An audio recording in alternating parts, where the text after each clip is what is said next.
Every time I hugged her, my stepdaughter would scream in terror.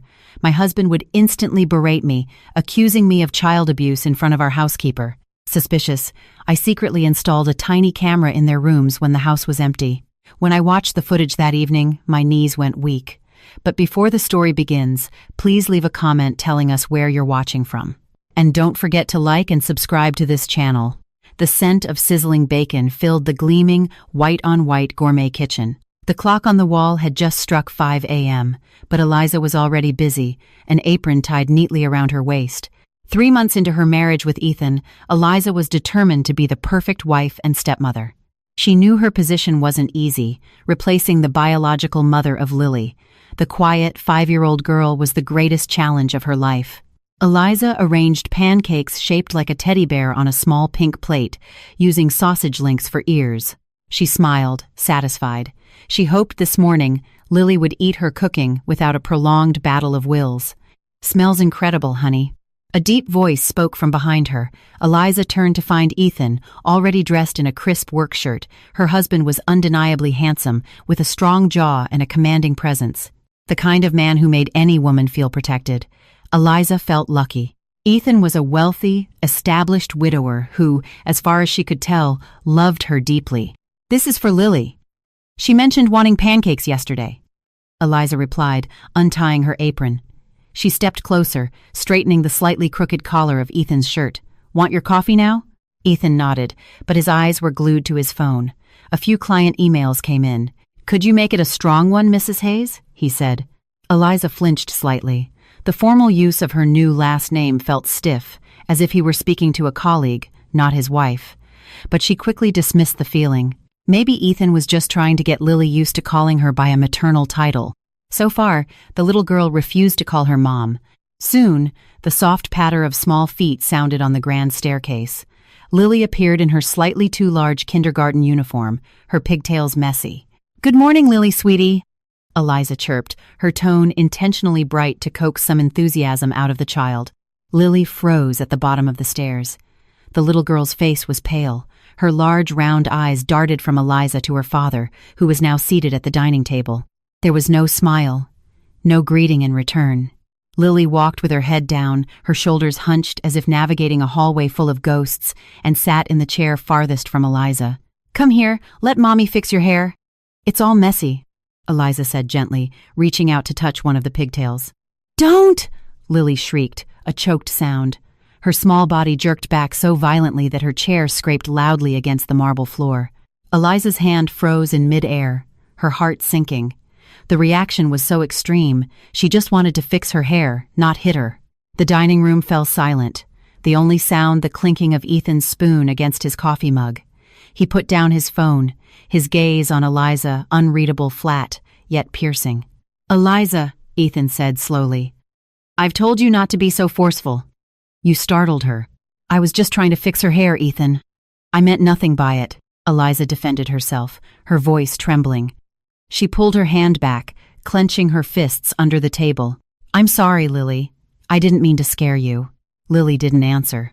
She stared down at the teddy bear pancake on her plate, her small hand trembling as she picked up her fork. Eliza saw the tremor.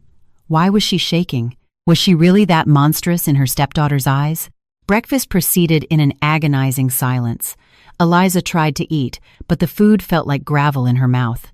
She glanced at Ethan, hoping he might lighten the mood, but he was already engrossed in his phone again, as if the little drama had never happened. Time passed, and it was time to leave for school. Eliza walked them to the front porch. The morning routine that should have been warm hugs and kisses was always the most awkward moment of the day. "Lily, I packed your lunchbox," Eliza said, squatting to be at eye level with the little girl. Lily stood stiffly beside her father's car. Her eyes darted nervously between Eliza's face and Ethan's, who stood tall behind her. "Say goodbye to your mother," Ethan commanded. His voice was calm, but it held an undertone that made the hairs on Eliza's neck stand up. Lily took a hesitant step forward, her tiny hand outstretched. When her skin touched Eliza's, Eliza could feel how cold and clammy it was. "Be good at school, sweetie," Eliza whispered. Her maternal instincts surged. She couldn't bear to see Lily so terrified. On impulse, Eliza leaned in, intending to give Lily a gentle kiss on her plump cheek. Lily's scream shattered the morning calm. The girl violently pushed Eliza's hand away, then scrambled to hide behind Ethan's legs, her body shaking uncontrollably. Her breathing was ragged, as if she'd just escaped a wild animal. "Daddy, Daddy," she whimpered, clutching his pants. Eliza remained frozen in her squatting position, a mix of humiliation and confusion washing over her. The next-door neighbor, who was watering her plants, glanced over with a suspicious look. Ethan let out a long sigh, as if exhausted by the whole situation. He bent down, stroked Lily's head, and then shot Eliza a sharp, judgmental glare. "What did you do to her while I was in the shower, Eliza?" he asked, his tone low but loaded with accusation. "Ethan, I swear, I didn't do anything. I just woke up and made breakfast." "A child doesn't react like this for no reason," Ethan cut in coldly. He opened the car door and settled Lily into her booster seat. Before getting into the driver's seat, he looked at Eliza one last time. It wasn't the look of a loving husband, but that of a prosecutor. "We'll talk about this tonight. I don't like these scenes in the morning. The neighbors can see. Eliza, watch your behavior." The car pulled away, leaving Eliza still crouched on the porch. Tears welled in her eyes. She squeezed her chest, which felt tight with pain. She had given everything, her savings, her time, her love. Why did Lily look at her as if she were a monster? Eliza slowly stood up, her legs weak. As she turned to go back inside, her eyes caught something on the ground near a large potted plant by the door. It was one of Lily's drawing pads, probably dropped when she ran. Eliza picked it up. It was open to a freshly colored page. Red crayon dominated the picture. It was a drawing of 3 stick figures, one tall man, one small child, and one woman with long hair. But there was something strange. The female figure was drawn with a wide, black mouth and unnaturally long arms, as if reaching to grab the child's neck. And above the woman, written in the messy scrawl of a kindergartner, were the words, "Mean Mommy." A chill went down Eliza's spine. It wasn't just the words, but another detail she noticed in the corner of the page. The crayon was pressed so hard it had nearly torn through the paper, as if the artist was filled with immense anger or fear. And worse, Eliza recognized the pattern on the Mean Mommy's dress. It was the pattern of her favorite pajamas. Who had taught Lily to draw this? Her phone buzzed in her pocket. A text from an unknown number. It contained a single, short sentence. "Your husband is a great storyteller, but he forgot to cover one little hole." The mysterious text haunted Eliza all day. "Your husband is a great storyteller, but he forgot to cover one little hole." The sentence replayed in her mind like a broken record, poisoning her concentration at work. Still, she tried to push the suspicion away. It was probably just a prank caller, or maybe one of Ethan's bitter ex-girlfriends. She didn't want to ruin her fledgling marriage over an anonymous digital provocation. On her way home from work, Eliza stopped at a large toy store downtown. She remembered how Lily had stared intently at a fluffy brown teddy bear with a red ribbon in the store window last week. Maybe, Eliza thought, a surprise gift could be a bridge between us. Maybe this bear can make her forget this morning's terror. With a heart full of hope, Eliza drove home with the large, rainbow-wrapped box. The sky was darkening when her car pulled into the driveway. Ethan's car was already parked. Strange. He was home early. "Hello," Eliza called out as she opened the front door. The house was quiet, but the chill from the central air conditioning hit her skin immediately. In the living room, Eliza saw Lily sitting on the rug, playing with a puzzle, accompanied by Maria, their housekeeper who had worked for Ethan since before Eliza arrived. Seeing Eliza, Maria smiled warmly and gave a polite nod. But Lily's reaction was completely different. The girl instantly stopped playing, her body tensing, her eyes widening in alarm. It was as if a predator had just walked in, not her stepmother. "Hi, Lily, sweetie. Look what Mommy brought you." Eliza tried to ignore the girl's defensive posture, forcing a wide smile to hide the sting in her heart. She knelt near the rug, offering the gift. "It's the bear you saw at the mall. Let's open it together." Lily didn't move. Her breathing became heavy and rapid. "Come on, honey. I bought it just for you," Eliza coaxed again, a little more insistently. She reached out to touch Lily's shoulder. "Stay away." The scream was shrill, far louder and more hysterical than this morning. Lily leaped to her feet, kicking the puzzle pieces and sending them scattering. She then snatched the gift box from Eliza's hands. With a strength Eliza didn't know she possessed, the little girl hurled the box with all her might directly at Eliza. Thump! The hard corner of the box struck Eliza's temple. A sharp pain shot through her head, followed by a wave of dizziness. Eliza stumbled backward, clutching her throbbing forehead. "Miss Lily, my goodness!" Maria gasped, unsure of who to help. But Lily wasn't finished. She backed away until her back hit the wall, then started screaming while covering her ears. "Go away! Go away! Don't hit me! Please, Daddy, help!" Eliza stared, aghast. "Don't hit me?" When had she ever raised a hand to this child?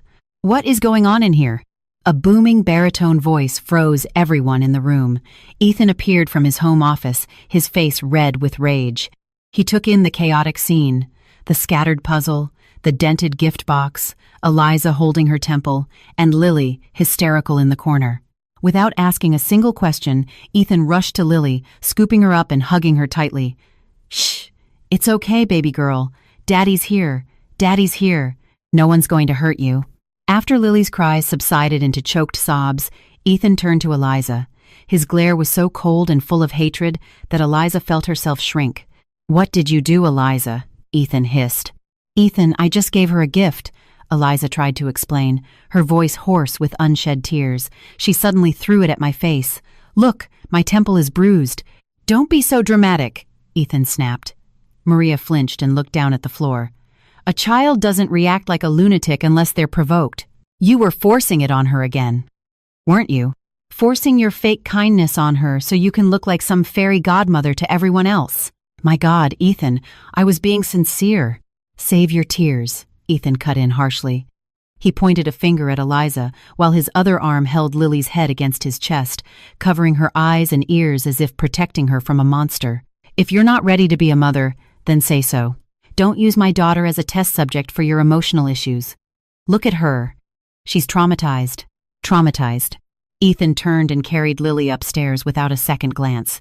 "Maria, clean up this mess, and don't let her into Lily's room tonight. I don't want Lily getting any more stressed." Eliza was left alone in the living room, humiliated in front of her own housekeeper. The pain in her temple was nothing compared to the ache in her chest. She had been slandered in her own home, by her own husband. "It's okay, ma'am," Maria whispered as she began picking up the puzzle pieces. "Miss Lily is probably just tired." Eliza didn't respond. She helped Maria, picking up the discarded gift box. As she lifted it, something fell from between the sofa cushions where Lily had been huddled. A small, black object. At first, Eliza thought it was a puzzle piece or a Lego, but when she picked it up, she frowned. It was a flash drive shaped like a cartoon character, its cap slightly ajar, revealing a tiny indicator light blinking a faint, almost invisible red. Eliza recognized this type of flash drive. It wasn't for data storage. It was a voice recorder, a newer model that could record for hours on end. Eliza's heart hammered against her ribs. A voice recorder in the sofa cushions?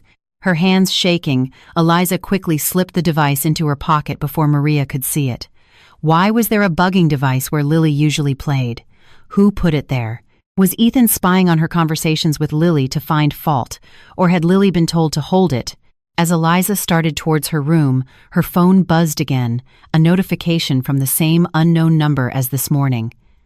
She opened the message with bated breath.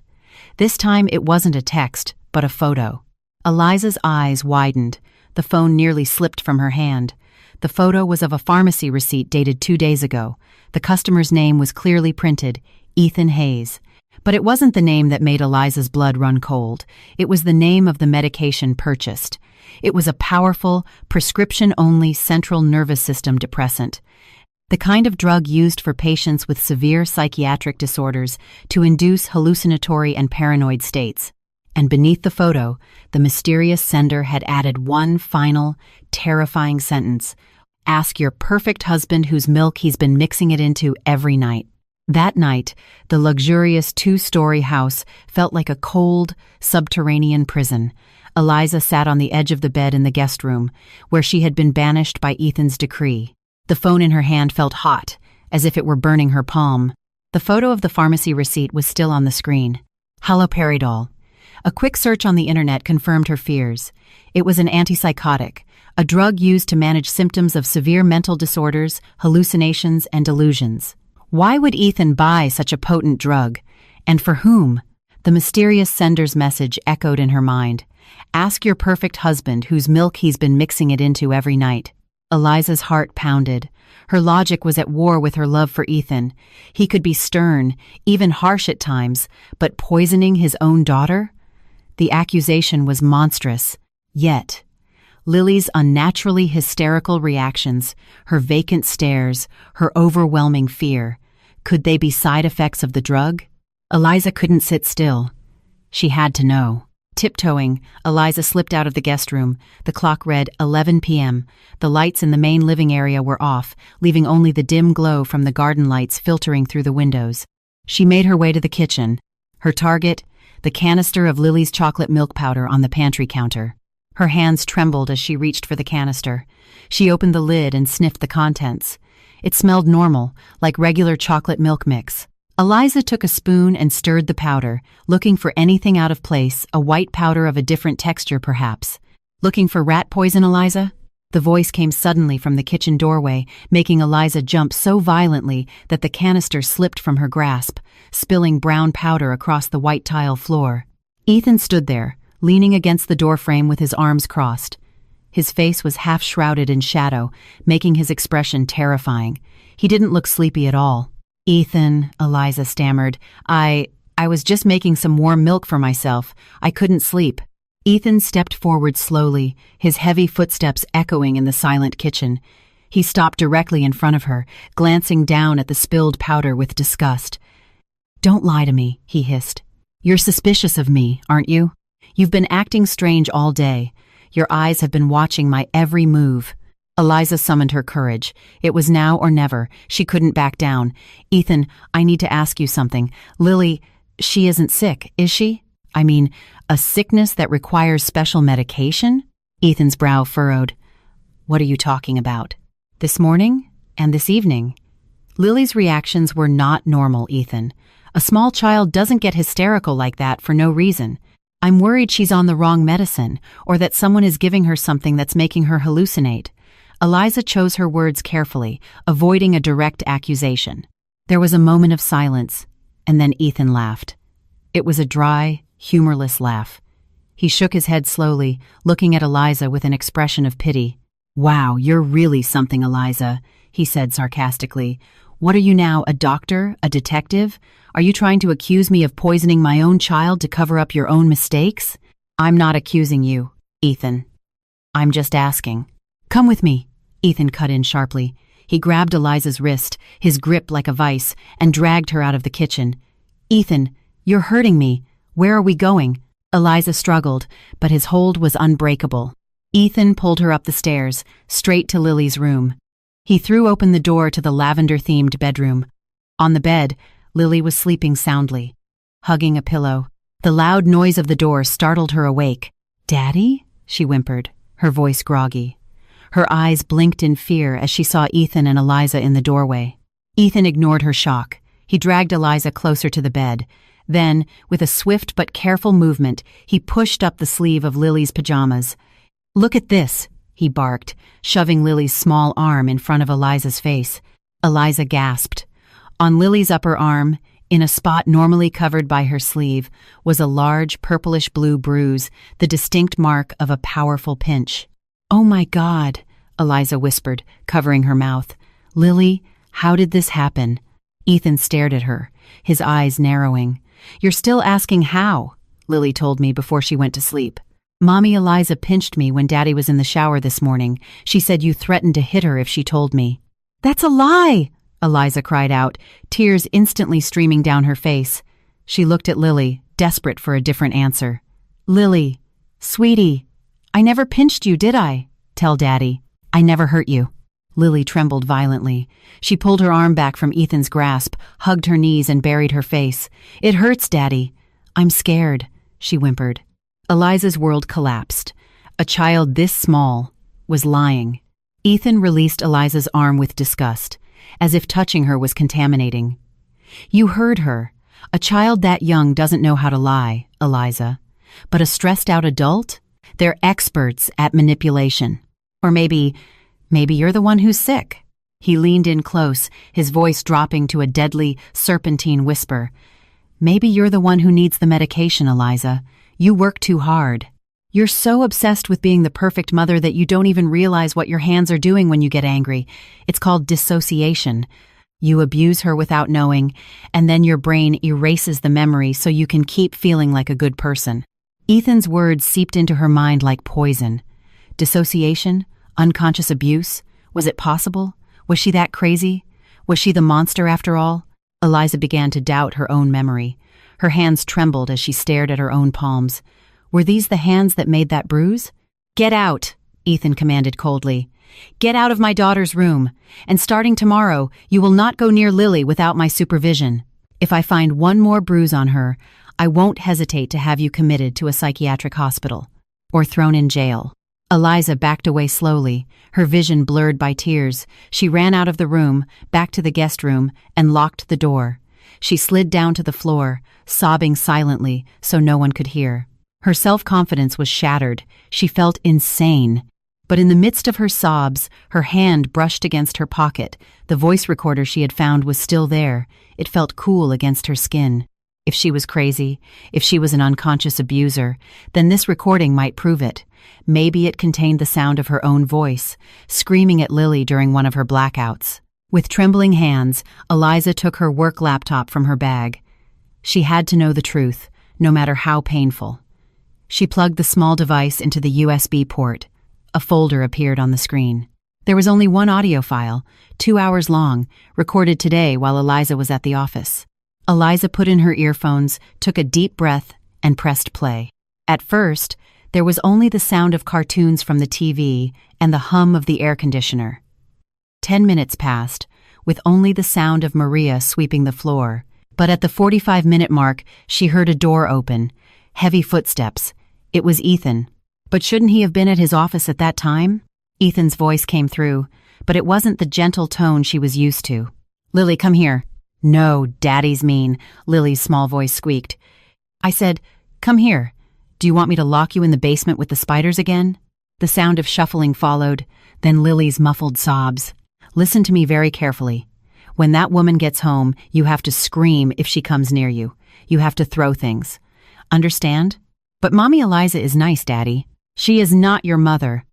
Ethan's shout was so loud Eliza jumped in her seat. "She's a witch! She wants to take this house from us. If you love Daddy, you have to make her leave. If you don't—" The distinct sound of tearing fabric filled the recording. "I'll cut the head off your teddy bear." Eliza clamped her hand over her mouth to stifle a scream.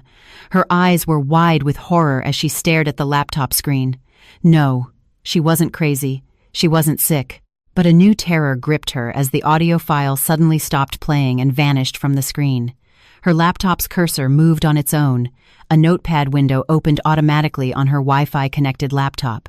Words were typed, letter by someone controlling her computer remotely. "I know you're listening, my dear wife. Open your door. Now." The next second, the doorknob on Eliza's guest room door began to turn. The door wasn't locked. Eliza's heart felt like it stopped beating as the handle turned downward. On pure adrenaline-fueled instinct, her hand shot out and snatched the flash drive from the laptop, yanking it out and shoving it down the front of her bra, the one place she figured wouldn't be casually searched. The door swung open. Ethan stood there. The explosive anger from earlier was gone. His face wasn't red. All that remained was a thin, terrifying smile and eyes as calm as a poisoned lake. He was wearing dark blue silk pajamas, looking completely relaxed, as if he hadn't just threatened his wife through her own computer. "Not asleep yet, darling?" he asked softly. Too softly. Eliza scrambled backward until her back hit the wardrobe. Her breath came in ragged gasps. You hacked my laptop." Ethan stepped inside, closing the door behind him with a soft click that sounded like a death sentence. He walked over to the desk, glancing at the now blank laptop screen. The threatening message was gone. "Hacked?" he chuckled, rubbing his chin. "Your imagination is getting wilder, Eliza. I just got a security notification on my phone about suspicious network activity from this device. I was just checking for a virus." He stared at Eliza, his eyes scanning her pale face. "You look a mess, sweating, trembling. Are you seeing things that aren't there again?" "Stop pretending, Ethan," Eliza yelled, though her voice shook. "I heard the recording. I heard you threatening Lily. You're the one abusing her. You're the one telling her to hate me." Ethan didn't deny it. He didn't confirm it either. He simply looked at Eliza with an expression of profound pity, like a doctor looking at a terminal patient. Slowly, he reached out. "What recording, Eliza? There's no file here," he said, typing something on her laptop's keyboard. He turned the screen towards her. It was empty. All the folders were clean. "See? No recording. No proof. Just you, having a hysterical episode alone in your room at night. You deleted it. You deleted it remotely." Ethan sighed, his face a mask of deep disappointment. "Enough. This has gone too far. Your mental state is deteriorating. You're creating these evil scenarios in your head to blame me because you can't accept the reality that Lily rejects you." Without warning, Ethan slammed the laptop shut and tucked it under his arm. His other hand shot out towards her. "Give me your phone." "What? No!" Eliza clutched her pocket. "Give it to me," he snapped. His voice wasn't loud, but it was filled with a dominating pressure that crushed her defiance. "Starting tonight, you're on a digital detox. No gadgets, no internet, no TV. You need a total break from all this mental poison. Tomorrow, I'm calling the best psychiatrist in the city to treat you here, at home." "You're going to imprison me?" Eliza's tears started to fall. "I'm going to heal you," he corrected coldly. He stepped forward and forcibly took the phone from her pocket. Eliza tried to fight back, hitting his chest, but his strength was overwhelming. In an instant, her phone was gone. "Go to sleep. Lock the door if you want, I don't care. But remember this, Eliza." He bent down, whispering directly into her ear. The minty scent of his breath was nauseating. "No one will ever believe you. A depressed, unstable wife versus a respected, loving businessman. Who do you think they'll believe?" Ethan walked out with her laptop and phone, leaving her crumpled on the floor. She heard the sound of a key turning in the lock from the outside. Eliza was trapped. She didn't sleep a wink that night. She huddled in a corner, hugging her knees, feeling utterly alone. Her communication was cut off. The flash drive was safe in her bra, but it was useless without a device to play it on. The next day, true hell began. The house became a fortress. The front gate was double-locked. The usually friendly security guard was replaced by a new, grim-faced man who wouldn't let her step past the porch. Maria, her only potential ally, seemed terrified, avoiding Eliza's gaze and working in silence. Eliza tried to borrow Maria's phone when Ethan was at work, but the housekeeper burst into tears and fell to her knees. "Please, ma'am, don't ask. Mr. Hayes told me if I let you use a phone, he'd stop paying for my son's medical treatments. He pays for everything, ma'am. I'm so scared," Maria sobbed. Eliza sank into a dining chair, defeated. Ethan had thought of everything. He controlled everyone with his money and power. She was completely isolated in this golden cage. That afternoon, despair peaked. She needed a way out. She needed an ally. Wandering aimlessly down the second-floor hallway, her steps halted in front of a door that was always kept locked, the old storage attic at the end of the hall. For some reason, today it was slightly ajar. Driven by a powerful curiosity, Eliza pushed it open. The room was dusty and filled with old boxes. In the corner stood an old wooden chest. Something called to her. She opened the bottom drawer. Under a pile of old tablecloths, her fingers touched a leather-bound diary, its cover peeling. She opened it. On the first page, in neat, elegant handwriting, was a name, Sarah. The name of Ethan's first wife, Lily's mother.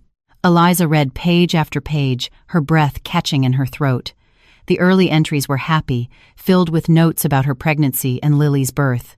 But halfway through, the tone shifted drastically to fear, suspicion, and desperation.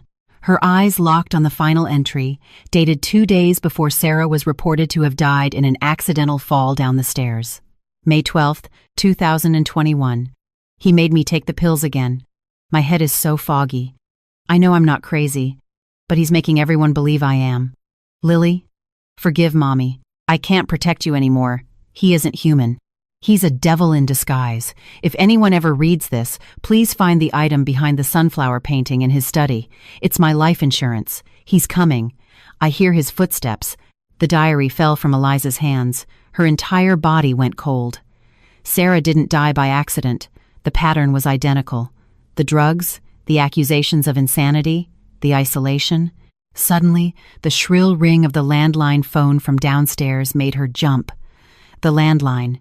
She had forgotten about the old, rarely used phone in the family room. Maybe Ethan had forgotten to disconnect it. Eliza bolted from the attic, flying down the stairs. She snatched the receiver from its cradle, a dial tone. Her hands shaking, she dialed 911. 911. "What's your emergency?" A calm voice answered. "Hello? Police?" Eliza said, breathless. "Please help me. I'm being held captive by my husband. He's trying to kill me. My address is—" Before she could finish, a large hand reached from behind her and slammed the disconnect button down. Click. Eliza's breath hitched. The familiar masculine scent of his cologne filled the air. "I knew you'd be trouble," Ethan's voice whispered, right behind her neck. "And I just got home, planning to give you a surprise." Eliza turned slowly, her face ashen. Ethan stood there, smiling broadly. In his right hand, he held a large hammer. "What are you doing with this broken old phone, darling? I told you." He lifted the hammer high and swung it down with all his might onto the phone. Crack! It shattered into pieces. "Now," Ethan said, kicking a piece of plastic with his shoe. "We have a guest. Your private doctor is here. Let's go greet him with a smile. Don't embarrass me." Eliza's world went dark. When consciousness slowly returned, her eyelids felt like lead. Her mouth was bone dry. The last thing she remembered was Ethan's grin, a man in a white coat introduced as Dr. Evans, and the cold prick of a needle in her arm. "She's awake." A sharp, imperious woman's voice cut through the fog. Eliza recognized it. It was her mother-in-law, Catherine, a flicker of hope ignited in her chest. Catherine was stern, but she was a respectable woman. Surely, she would believe her. With what little strength she had, Eliza forced herself out of bed. Her body was unsteady, her legs like jelly from the sedative. She stumbled to the bedroom door, which was strangely unlocked. The bright light of the living room was blinding. On the cream-colored leather sofa sat Catherine, a designer handbag on her lap, her face a mask of disapproval. Beside her, Ethan sat with his head bowed, his shoulders slumped in a perfect portrayal of a stressed, weary husband. "Catherine!" Eliza called, her voice raspy and broken, her tongue thick and uncooperative. All eyes turned to her. Instead of sympathy, Catherine's gaze was filled with disgust. "You see, Mom?" Ethan said softly, his tone full of feigned sadness. "Waking up at this hour, hair a mess, can barely walk straight. Dr. Evans said we might have to increase her dosage. She's getting more aggressive." "Good Lord, Eliza," Catherine sighed, shaking her head. "I thought you were a decent woman who could take care of my son and granddaughter. It turns out you're mentally ill." "No. Catherine, listen." Eliza tried to get closer. "Ethan, he's evil. He drugged Lily. He smashed the phone. He wants to kill me." But under the influence of the heavy sedative, her words came out as a garbled, incoherent rant. To Catherine, she sounded like a raving lunatic. Catherine stood up, recoiling as Eliza reached for her arm. "Watch your mouth. Ethan is the most patient husband in the world. You're lucky he didn't just divorce you and throw you out on the street. He hired an expensive doctor to care for you at home, and this is how you repay him? By accusing him of being a murderer? But the recording, Sarah's diary." Eliza wept, sinking to the cold marble floor. "Enough!" Catherine snapped. "Do not speak the name of my beloved daughter-in-law. Sarah died in an accident. Don't you dare drag her into your madness." Ethan rose from the sofa, knelt beside Eliza, and wrapped an arm around her shoulders. To an outsider, it looked like a comforting embrace. But his fingers dug into her upper arm, pressing hard on the injection site until she winced in pain. "I'm so sorry about my wife, Mom. She's having another episode," he whispered gently, then shot Eliza a murderous look hidden from his mother's view. "Honey, you need to rest. Don't make a scene." "Where's Lily?" Eliza rambled, desperate. "Lily is afraid of you," Catherine spat. "My granddaughter was hiding in the bathroom when she heard you leave the room. You are a failure as a mother." The words struck Eliza harder than a physical blow. Failure, insane, ungrateful. It's okay, Mom. I'll take Eliza back to her room. The new nurse will be here soon, Ethan said. He hauled Eliza to her feet and dragged her back to the guest room. The moment the door closed, Ethan's mask fell away. He shoved her onto the bed. You see? It's useless, he said coldly. My mother believes my tears more than the ravings of a crazy person like you. The combination of haloperidol and sedatives makes you look exactly like an addict. It's perfect. Eliza could only weep silently. She was too weak to fight. Oh, and one more thing, Ethan added with a smirk. Since I'm too busy to watch you 24/7, I've hired a special private nurse. She'll be staying in here with you. She'll make sure you take your medicine, eat, and don't try anything stupid. The door opened again. A young woman entered carrying a tray with a glass of water and several colorful pills. The woman was beautiful, with a slim figure poured into a tight white nurse's uniform. Her hair was bleached blonde, and she wore far too much makeup for a medical professional. But what made Eliza's blood freeze was the way she looked at Ethan. There was a sickening glint of lust and familiarity in her eyes. "Hello, Mrs. Hayes," the woman purred. "My name is Jessica. I'll be taking care of you from now on." Eliza recognized the voice. It was the woman she'd overheard on the phone with Ethan weeks ago, the one he'd dismissed as a demanding client. And the look in Jessica's eyes was not that of a nurse, but of a victor staring down a defeated rival. Ethan walked over to Jessica, his hand brazenly stroking her waist right in front of Eliza. "Take good care of her, Jess. Make sure my wife sleeps soundly. Permanently.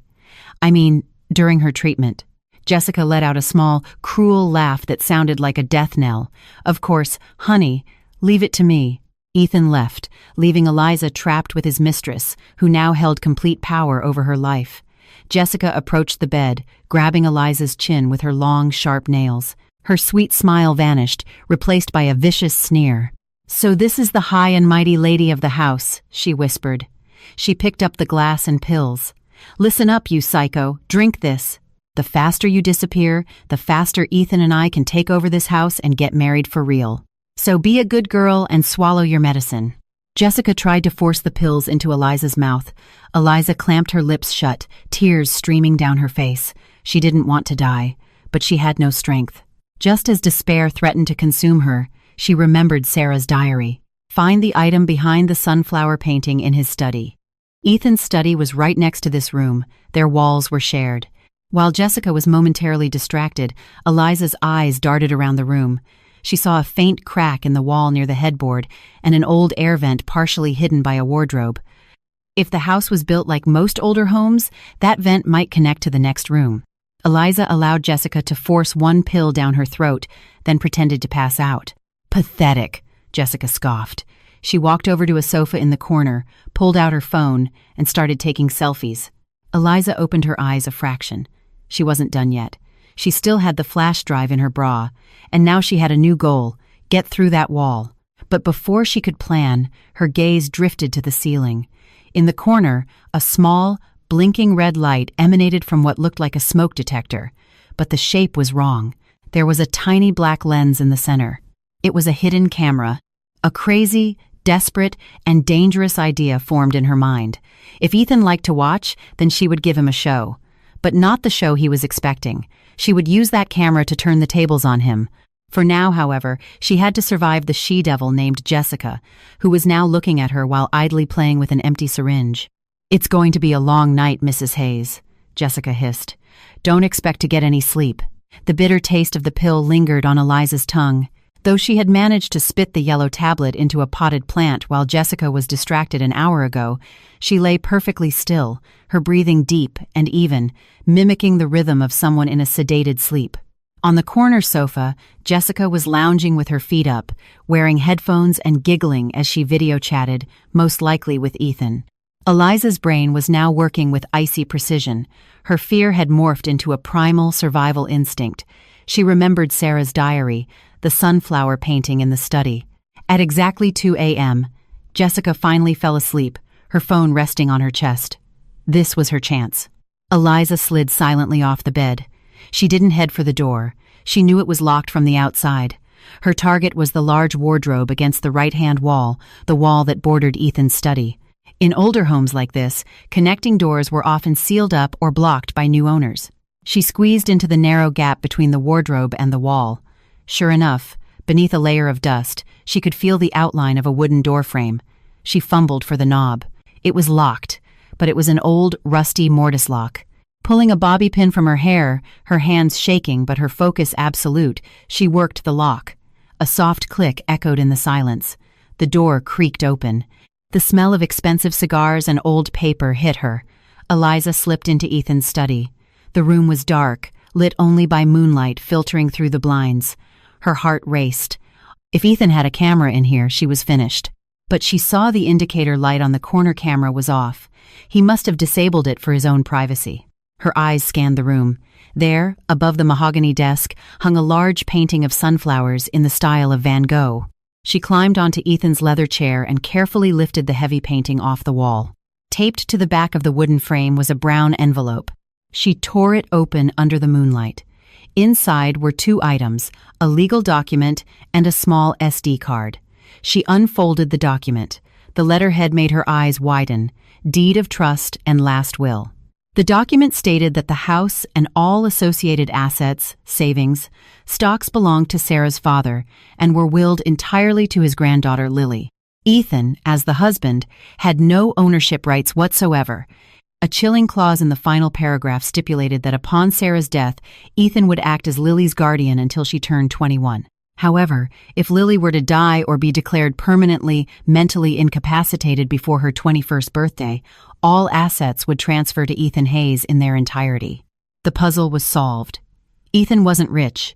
He was a parasite who had married Sarah for her family's fortune, and now the only thing standing between him and absolute wealth was Lily. He couldn't just kill her, it would be too suspicious. So he devised a crueler plan: drive her insane, have her declared mentally incompetent, and gain full control of the trust. Eliza's role was to be the unwitting pawn, the credible witness who would one day testify in court about her unstable stepdaughter. And once her purpose was served, she would have met the same fate as Sarah. "Bastard," Eliza hissed. She stuffed the documents and the SD card inside her clothing with the flash drive. She needed to see what was on that card. Ethan's computer sat on the desk. The screen was dark. She touched the mouse. The screen lit up, asking for a password. She tried Ethan's birthday, their anniversary, no luck. On a whim, she typed in Lily's birthday. It worked, but it wasn't a normal desktop that appeared. The screen was filled with a live feed from the home's security cameras. 6 small windows displayed different angles of the house. Her eyes locked on the bottom left square. Lily's bedroom. The feed was live. The timestamp read 2:15 a.m. The bedroom door opened. Ethan walked in. He wasn't hitting Lily. He was doing something far more sinister. He sat on the edge of her bed and pulled a grotesque mask from behind his back, the face of a withered old woman with matted hair and a bloody mouth. Ethan put on the mask. He gently shook Lily awake. As the little girl's eyes fluttered open, Ethan leaned in close, holding a large, gleaming butcher knife he'd brought with him.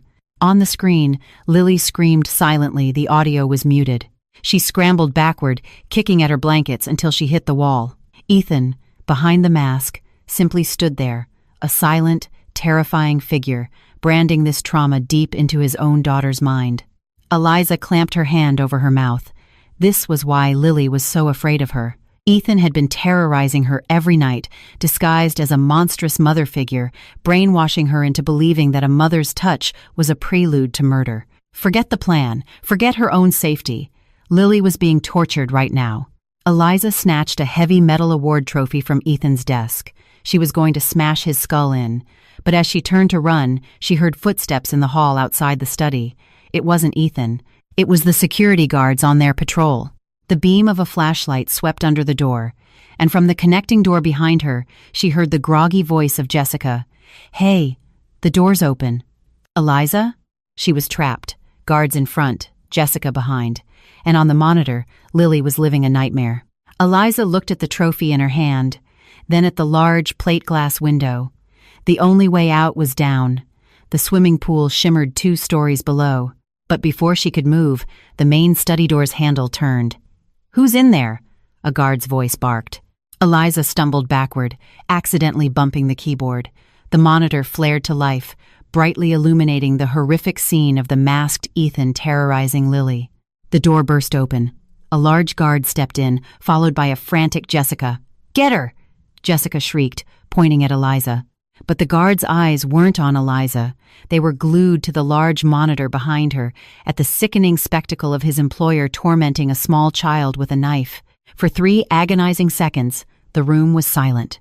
"Help me," Eliza breathed, holding up the trophy like a weapon, her eyes pleading with the guard. "You have a daughter, don't you?" The guard was frozen, his gaze flicking from the screen, to Eliza, to Jessica. He was torn. "Don't listen to this crazy woman. Grab her or I'll tell Mr. Hayes to fire you," Jessica screamed. The guard sighed, his hand moving toward the baton on his belt. Eliza squeezed her eyes shut, bracing for the blow. Instead, the guard stepped back, slammed the study door shut from the inside, and locked it. He turned to Jessica with a cold, hard look. "Sorry, miss. I need the money, but I'm not a monster." Whack! A single, decisive blow from his baton sent Jessica crumpling to the floor, unconscious. Eliza's eyes flew open in disbelief. "Go, now," the guard urged, pointing to the window. "Jump into the pool, run out the side gate. I'll hold them off as long as I can. Save Miss Lily." This was the turning point. The awakening had begun. The pool water was ice cold as Eliza's body plunged into it.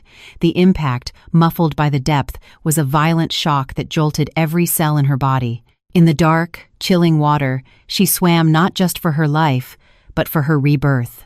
She surfaced at the edge of the pool, gasping for air, her body racked with shivers. Looking up at the open study window, she could hear the faint sounds of shouting and a door being battered. The security guard, her unexpected hero, was buying her time. Her first instinct was to run back inside, to storm Lily's room and save her. But a new, cold logic stopped her. If she went back in empty-handed, Ethan would kill her, twist the story, and Laris would be trapped with him forever. To win the war, she had to retreat from this battle. Eliza scrambled out of the pool and crept to the side of the house where the main circuit breaker was located. With a wet hand, she yanked the main lever down. Clunk! The entire estate plunged into darkness. The CCTV, the lights, everything died. A frustrated roar echoed from the second floor. "Damn it, power's out! Guard, check the generator!" That was her diversion. Eliza ran to the front gate. It was locked, but a key to the smaller pedestrian gate was hanging on a hook in the empty guard post. She slipped out and ran barefoot down the asphalt of the quiet, wealthy neighborhood. Sharp gravel cut her feet, but the pain only made her feel more alive.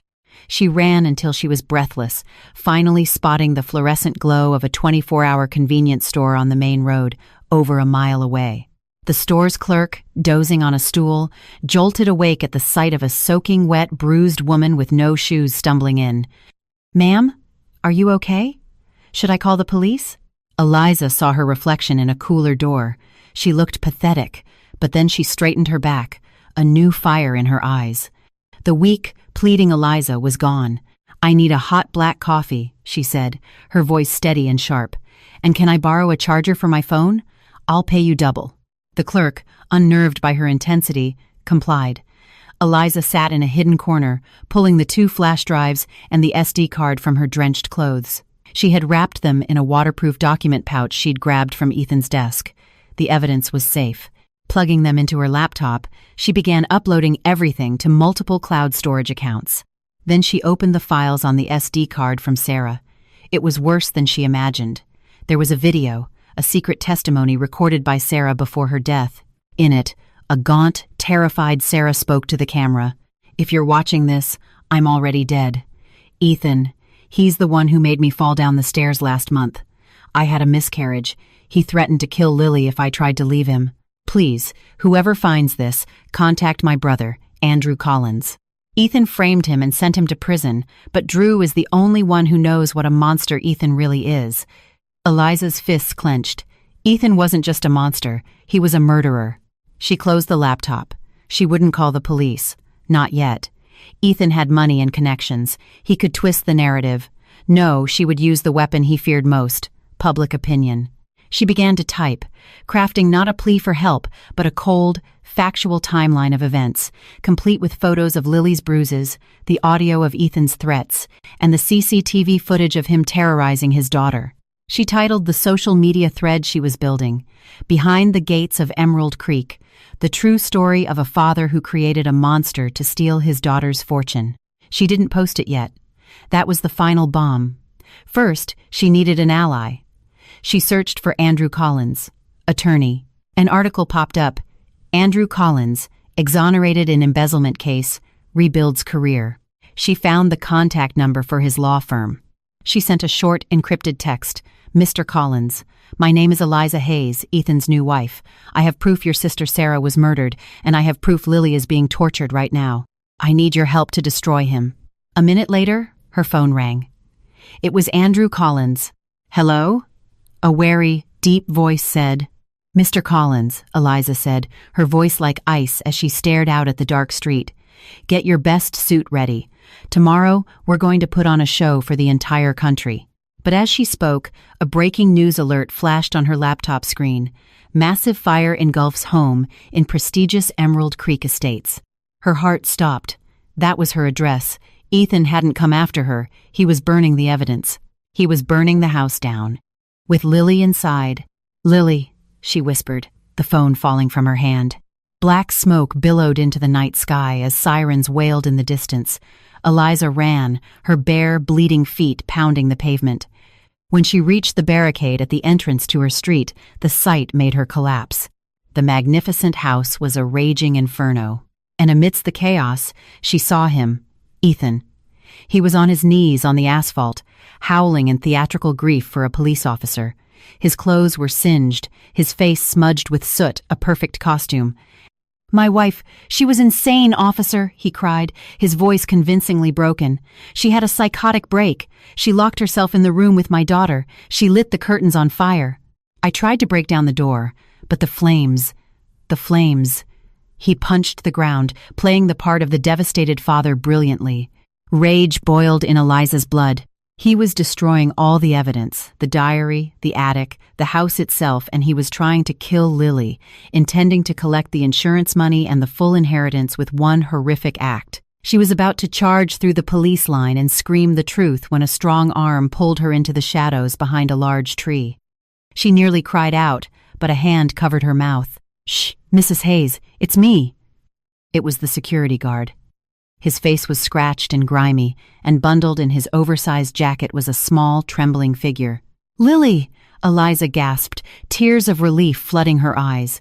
She grabbed the tiny girl, who was in a state of shock, her eyes vacant.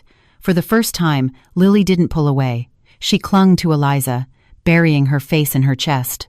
"I got her out the back just before he started pouring the gasoline. Ma'am," the guard whispered, shaking. "Mr. Hayes. He did it himself. He poured it all over her room. He's a devil, ma'am." "Thank you," Eliza sobbed, holding Lily tight. "You saved our lives. We have to tell the police over there," the guard started. "No!" Eliza stopped him, her voice firm. She looked at Ethan, who was now being helped into an ambulance by paramedics. "Look at him. He controls the story. If we show up now, he'll say I kidnapped Lily and burned the house down. He has money. He has connections. Then what do we do?" As if in answer, a sleek black sedan pulled up silently beside them, stopping in a dark patch of the street. The back window rolled down. A man with a stern face and thick-rimmed glasses looked out. He had the same jawline as Lily. Andrew Collins, Sarah's brother. "Get in," Andrew said, his voice curt, though his eyes welled with tears when he saw his niece was safe. Eliza looked at the guard. "You come with us. You're our key witness. If you stay here, Ethan will find you." Without hesitation, they all piled into the car. Inside the quiet, air-conditioned vehicle, Andrew took Lily, holding her in a tight, sobbing embrace. Eliza sat in the front seat. In the side mirror, she watched Ethan's performance as the car pulled away. He thought he had won. He thought she and Lily were ashes. "Let him enjoy his victory tonight," Eliza said coldly, her eyes fixed on her husband's shrinking figure. "You have the proof?" Andrew asked. "Everything," Eliza replied, tapping her chest where the drives were safely tucked away. Audio recordings, CCTV footage of the torture, Sarah's real will, and her video testimony. Plus our witness. Andrew nodded, his jaw tight. I have a legal team and media contacts on standby. We're not going through the slow, conventional channels. We're going to use the same method he used to destroy my sister. A public trial. Eliza finished. Exactly. Tomorrow morning, when he wakes up thinking he's a free, wealthy widower, we'll make sure the entire country knows his real face before he even has his morning coffee. Eliza took out the phone Andrew had given her. She opened the social media thread she had prepared. She added one last photo, a picture she had just taken of the burning house from the car window. She edited the caption, "He burned the house down to cover his tracks. He thought we were dead. But he forgot one thing. You can't burn the truth. Ethan Hayes, your game is over." She hit post. The black car sped into the night, carrying the victims who had now become the hunters. In the distance, the fire still raged. But the real fire, the fire of a mother's vengeance, had just been lit. And this time, nothing could extinguish it.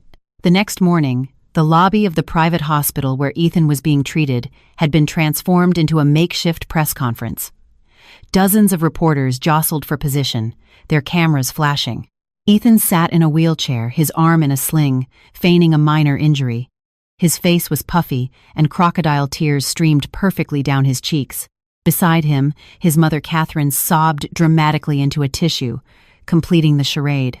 I never thought my wife would do something so drastic," Ethan choked out into a bouquet of microphones.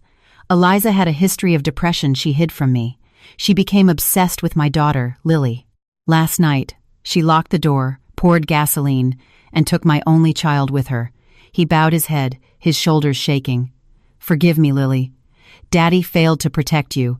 The room was filled with sympathetic silence. But then, a strange thing happened. One by one, the reporters' phones began to buzz. Faces that were once filled with pity morphed into shock, then confusion, then disgust. A senior journalist raised his hand. "Mr. Hayes, you say your wife and child died in the fire?" "Yes," Ethan sniffled. "The fire department is still searching for their remains." "Then can you please explain who is broadcasting live on the television behind you?" Ethan's heart plummeted. He whipped his head around. On the giant TV in the lobby, a breaking news banner flashed in bright red. "Exclusive, survivors of Emerald Creek Fire speak out." And there she was. Eliza, alive. She sat poised in a lawyer's office, a fading bruise on her temple. On her lap, Lily sat quietly, clutching a new doll. "My name is Eliza Hayes," her clear, steady voice boomed through the lobby's speakers. "And this is my daughter, Lily. We did not die in a fire. We escaped a premeditated murder attempt orchestrated by my husband, Ethan Hayes." "Lies," Ethan screamed, forgetting his act and leaping from the wheelchair. "That's a deep fake, a fabrication. Turn it off." But no one was listening. The reporters' cameras were now all pointed at his pale, panicked face. On the screen, the image changed. It was now black and white CCTV footage. The lobby went silent. It showed Ethan, his face clearly visible, entering Lily's room with a knife and a grotesque mask. The audio, now unmuted, played his chilling words, "If you don't, I'll cut the head off your teddy bear." The footage changed again, this time to Sarah's tearful video confession. "Ethan is the one who made me fall. He's after Lily's inheritance." Ethan's world imploded. Sympathy turned to a tidal wave of fury. "Murderer!" someone shouted. "Psychopath!" yelled a reporter.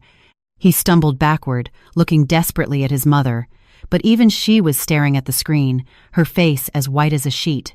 Jessica, who had been lingering in the background, had vanished into the chaos. "No, this is a misunderstanding. I was just disciplining my child," he rambled. Just then, the main doors of the lobby swung open. Eliza walked in. She wasn't on a screen anymore. She was there, in the flesh, flanked by Andrew Collins and a phalanx of uniformed police officers. Her footsteps echoed on the marble floor. "Good morning, Ethan," she said, her voice ice. She stopped a few feet from him. "How was the performance? It's a shame the audience didn't like your ending." "You," he snarled, his mask of the perfect husband completely shattered. "You bitch!" He lunged forward to attack her. He never made it. 2 officers tackled him, slamming him face first onto the cold hospital floor. A pair of handcuffs clicked shut around his wrists. "Let me go! I'm Ethan Hayes! You have no idea who I am!" he shrieked, thrashing like the madman he had pretended Eliza to be. Andrew stepped forward, looking down at the pathetic man on the floor. "Oh, we know exactly who you are. You're a suspect in multiple felonies, including premeditated murder, child abuse, arson, and fraud. And as of this moment, all your assets are frozen." As the police dragged him away, Ethan locked eyes with Eliza. "I'll get you for this, Eliza. I'll be back." She leaned in close, whispering for only him to hear. "Save your energy for prison, Ethan. Lily remembers everything now. She remembers you pushing her mother down the stairs." The color drained completely from his face. His deepest secret was out. He went limp, a dead weight dragged away by the police, his ruin captured by 1,000 flashing cameras. Catherine, his mother, let out a final, piercing shriek and fainted. Eliza stood in the center of it all, took a deep breath, and for the first time in months, she felt free. 6 months later, the sharp rap of a judge's gavel echoed through the packed courtroom, bringing the dark chapter to a close. Life in prison for Ethan Hayes. No parole. Siska, the fake nurse, was caught at the airport trying to flee the country and received a lengthy sentence for her complicity.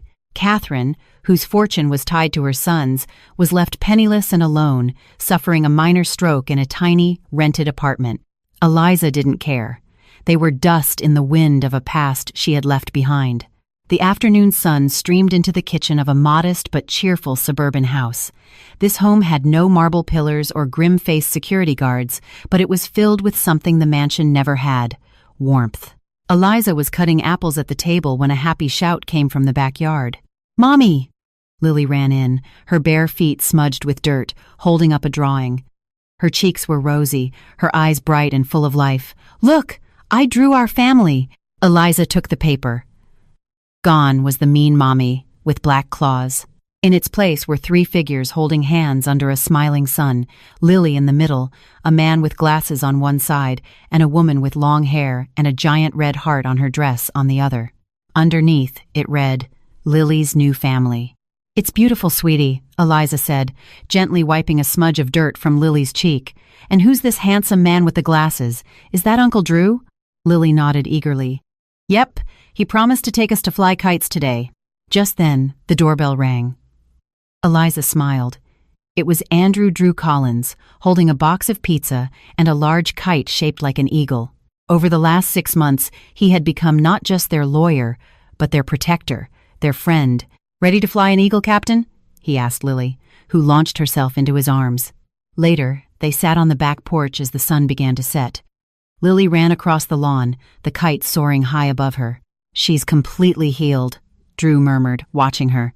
"Thank you, Eliza. You saved her. Sarah would be so grateful." "We saved each other," Eliza said softly. "And she saved me, too." Drew's hand moved slowly across the armrest until it gently touched hers. Eliza didn't pull away. She let the warmth spread through her, a warmth she thought she'd never feel again. "Mommy! Uncle Drew! Look how high it is!" Lily shouted with glee. Eliza walked over to her. "Come here, sweetie. Your hair is all messy from the wind," she said gently. It was the same gesture from that first, terrible morning. But this time, there was no scream, no fear.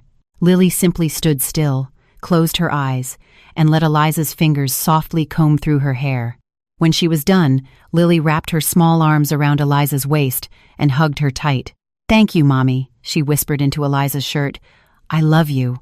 Tears of pure joy streamed down Eliza's face. She hugged her daughter back, kissing the top of her head.